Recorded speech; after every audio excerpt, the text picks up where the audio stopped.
Development आई है, UP सरकार गोरखपुर में जहां महाराज जी हैं, जो आदित्यनाथ योगी महाराज जी, पूरा गोरखपुर तोड़ रहे हैं, उस सारे सड़कों को चौड़ा कर रहे हैं, बड़ी बड़ी दुकानें, बड़े बड़े शोरूम सारे तोड़े जा रहे हैं कि लोगों को आने जाने में कोई तकलीफ ना हो। आप जाके देख लीजिए गोरखपुर का सिचुएशन। मुझे लगता है कि महाराज जी गोरखपुर को जो है हिंदुस्तान का सबसे बेस्ट जगह बना देंगे।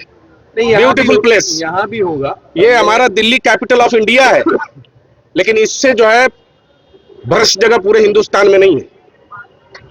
लेकिन आप जाके गोरखपुर को देख लीजिए कितना बेहतरीन डेवलपमेंट है, क्योंकि महाराज जी ने बेहतर डेवलपमेंट किया है।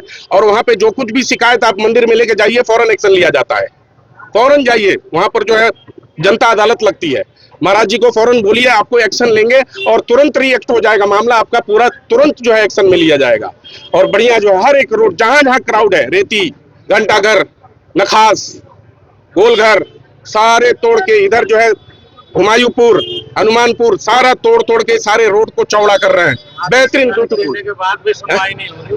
वहां पे एक शिकायत बस करिए महाराज जी को। लोग बदनाम किसी को भी करते, बदनाम तो किसी को भी किया जाता है, आप मुझे कर देंगे, मैं आपको कर दूंगा, तो वो चीज यहाँ पे भी होना चाहिए। तो ऐसा नहीं है कि बीजेपी सरकार, जो हमारी सीएम है रेखा गुप्ता, उन्होंने जो है आदेश दिया है, अब उनके आदेश का पालन होना चाहिए। अब पालन करने के लिए जो यहाँ के अधिकारी हैं, जो मंत्रिमंडल है, जो शासन प्रशासन है, वो एक्शन में आ जाए तो देखिए मामला सारा जो है क्लियर हो जाएगा।